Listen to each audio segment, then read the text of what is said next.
प्रिय विद्यार्थियों, हम उत्तर रामचरितम के प्रथम अंक में 27वें पद्य तक पढ़ चुके हैं।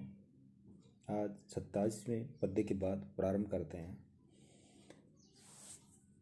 लक्ष्मण कहते हैं, ऐस पंचवट्याम शूरपणखा विवादय, अर्थात इस समय जब वो चित्र विधि देख रहे थे तो पंचवटी का चित्र आने पर वो कहते हैं, लक्ष्मण कहते हैं, एस पंचवट्याम शूरपणखा विवाद है।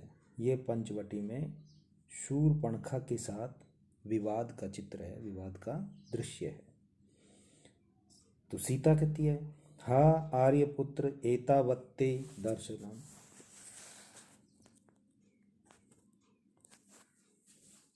सीता कहती है, हा आर्यपुत्र एतावत्ते दर्शनम, कि हे आर्यपुत्र, यहीं तक आपका दर्शन हुआ था।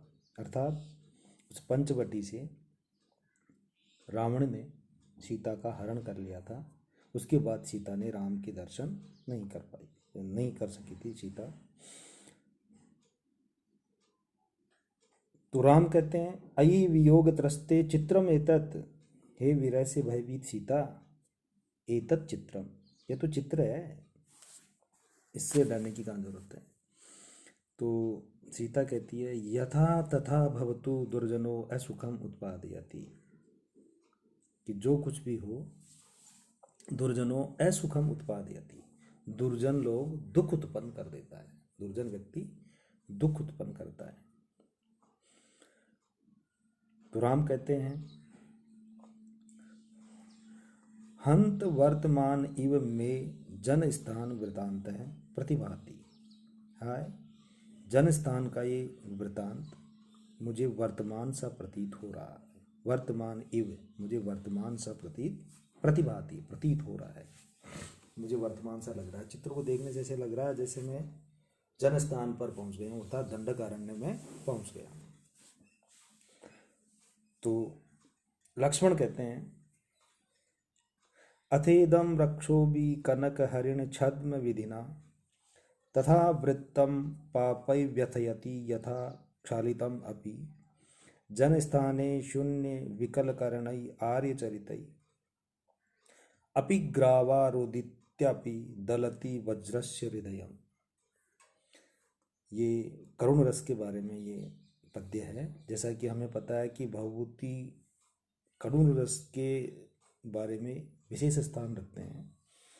तो लक्ष्मण इसमें कह रहे हैं, और अन्वय इसका इस प्रकार होगा, अथ पापै रक्षोभि कनक हरिण छद्म विधिना इदम तथा वृतम यथा क्षालितम अपि व्यथयति शून्य जन स्थाने विकलकरणै आर्यचरितै, ग्रावा अपि रोदिति वज्रस्य अपि हृदयम दलति। तो लक्ष्मण इस प्रकार कह रहे हैं, अथ पापै, यानी तत्पश्चात उस दंडकारण्य में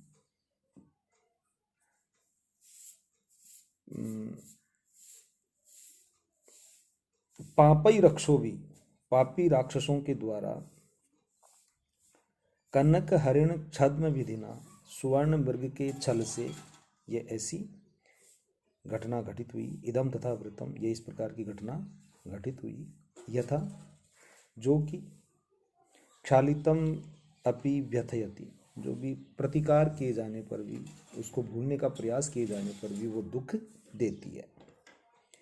निर्जन शून्य जनस्थाने, यानी इस निर्जन जनस्थान में अर्थात दंडकारण्य में, विकल करणई, अर्थात विकल करणों वाले, विकल इंद्रियों वाले, अर्थात खिन्न चित्त आपके आर्यचरितई, आपके चरितों से, आपके द्वारा जिस प्रकार रुदन किया गया था उससे, ग्रावा अपि रोदिति, पत्थर भी रो पड़ा था, और वज्रस्य अपि हृदयम दलति, और वज्र का भी हृदय फट गया था, वज्र का भी हृदय फट गया था। अर्थात जब सीता का हरण हो गया तो सीता वियोग में राम ने इतना रुदन किया कि पत्थर भी रो पड़े थे और वज्र का हृदय भी फट गया था। इस प्रकार का इस पद्य में बताया गया है। तो पत्थर का रोना और वज्र का हृदय फटना, इसमें अतिशयोक्ति अलंकार है और इसमें शिखरिणी नाम का छंद है। तो आगे सीता कहती है शास्त्रम आत्मगतम, अर्थात अश्रुपूर्ण नेत्रों से और अपने मन में, दिनकर कुलानंदन एवं अपि मम कारणात् क्लांत आसीत। अश्रुपूर्ण नेत्रों से अपने मन में सीता कहती है कि ओहो, अरे, दिनकर कुलानंदन, सूर्य वंश के आनंददाता,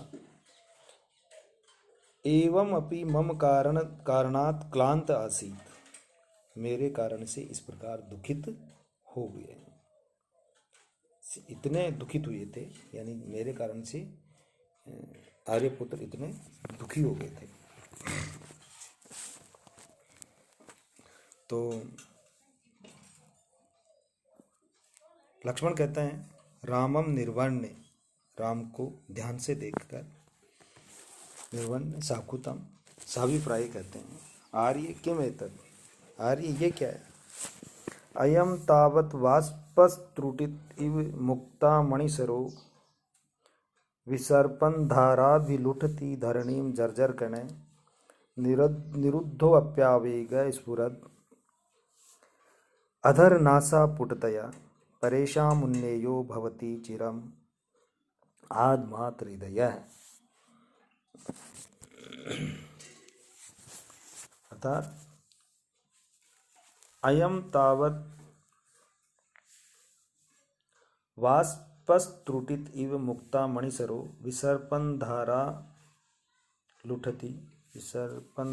भी लुठति धरणीं जर्जर कण निरुद्धोऽप्यावेग स्फुरत् अधरनासा पुटतया परेशाम उन्नेयो भवति चिरमाद्मात् हृदयः। अन्वय इसका इस प्रकार होगा, तावत धारा भी विसर्पन जर्जर कण अयम वाष्पत्रुटित मुक्ता मणिसर इव धरणीं लुठति चिरम आद्मात् हृदय आवेग निरुद्ध अपि स्फुरत् अधरनासा पुटतया परेशाम उन्नीय भवति। अर्थात तावत, लक्ष्मण कहते हैं कि आर्य, हे आर्य, ये क्या है, तावत धारा भी विसर्पन, धारा रूप में बहता हुआ, विसर्पन अर्थात बहता हुआ,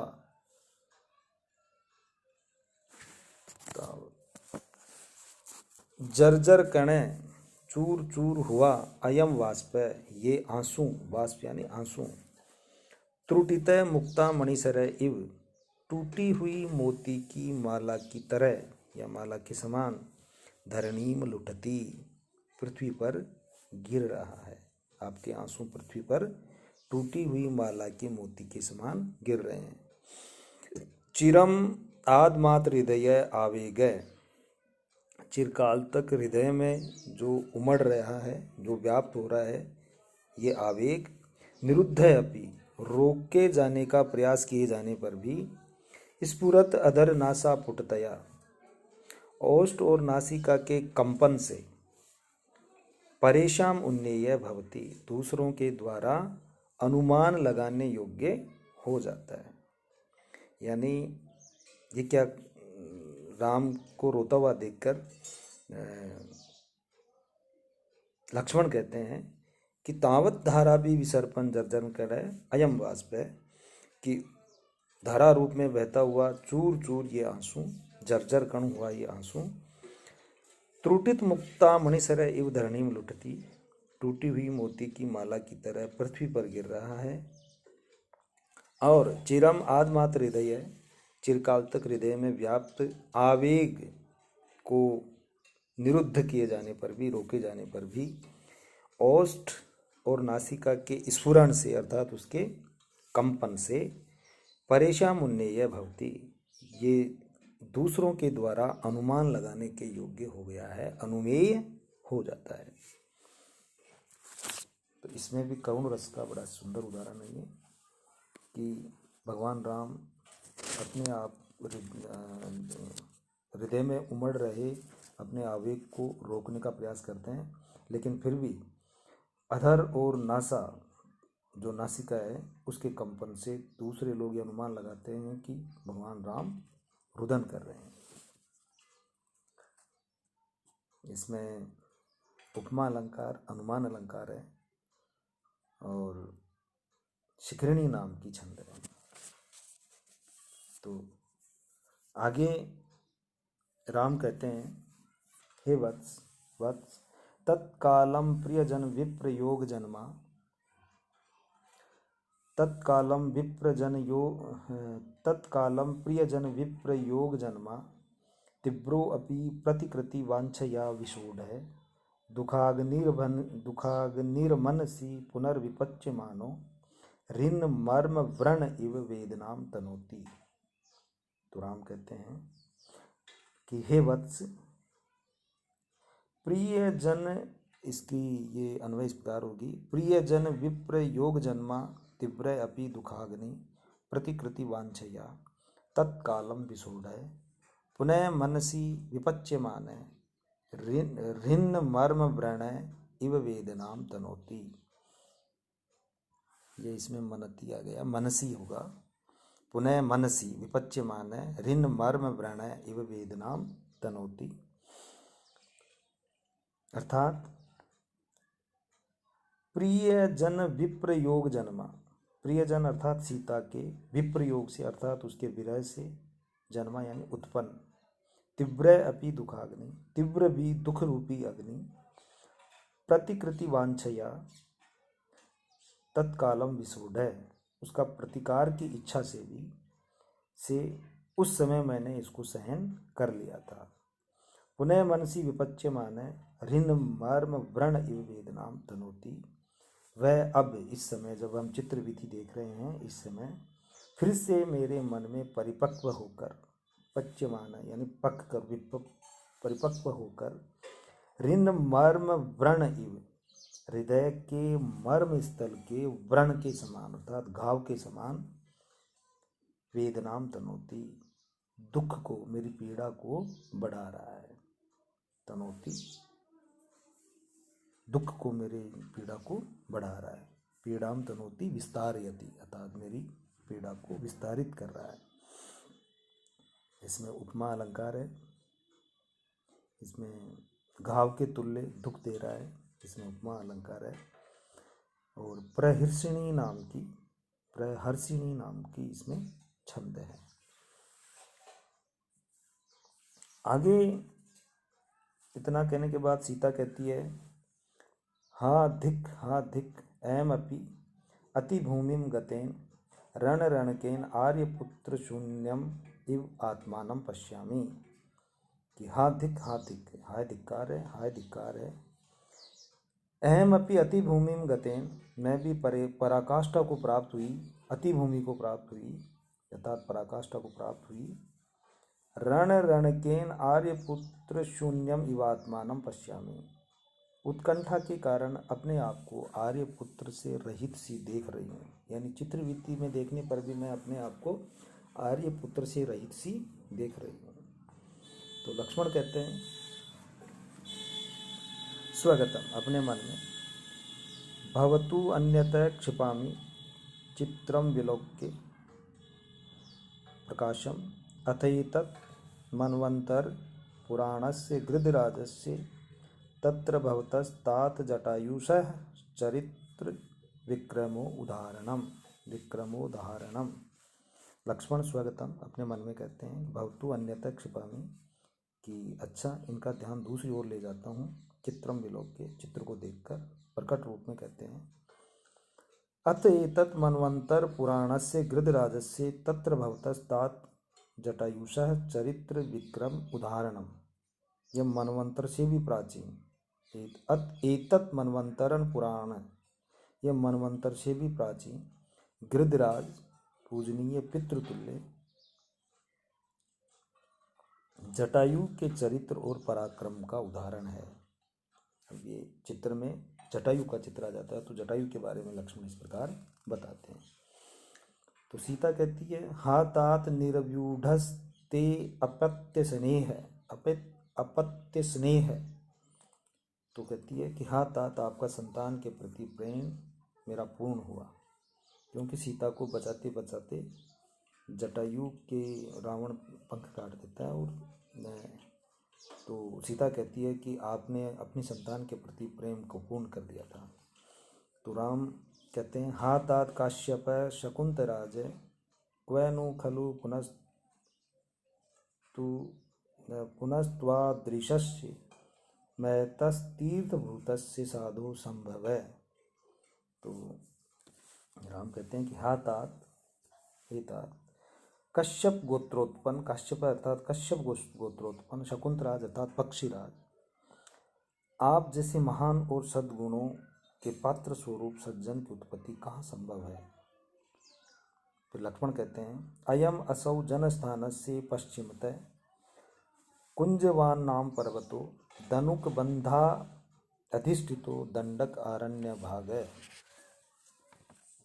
तद इमं अमुष्य परिसरे मतंगस्य आश्रम पदम तत्र श्रमणा नाम सिद्धा शबरताप्सी तदेतत् पंपाभिधानम पद्मसर है। यानी अयम असौ, ये जो सामने दिखाई दे रहा है, जनस्थानस्य पश्चिमतः, जनस्थान के पश्चिम की तरफ, तथा दंडकारण्य जनस्थान के पश्चिम की तरफ, धनुक बंधाधिष्ठितो, धनुकबंध नामक राक्षस का जहाँ पर अधिष्ठित है, धनुकबंध नाम का राक्षस जहाँ पर अधिष्ठित है, इस प्रकार का ये दंडकारण्य का भाग, एक हिस्सा कुंजवान नाम का पर्वत दिखाई दे रहा है।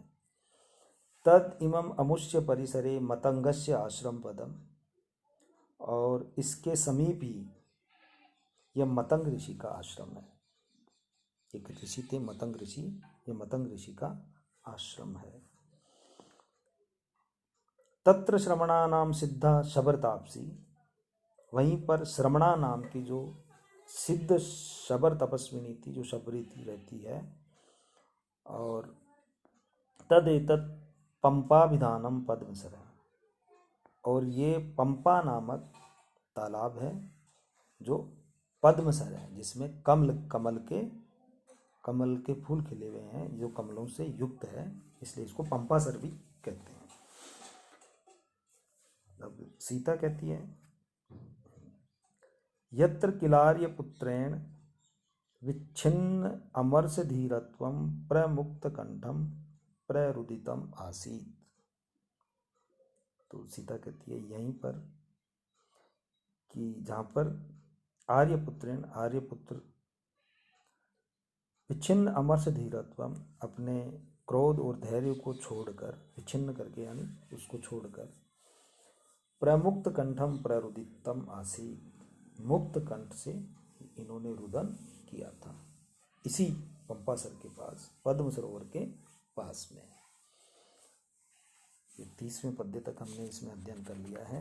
अब इसके पश्चात ये 31वां जो पद्य है, एतस्मिन्, राम कहता है, देवी परम रमणीयम एतत् सर, कि हे देवी, ये जो पंपा सरोवर है ये अत्यंत मनोहर है।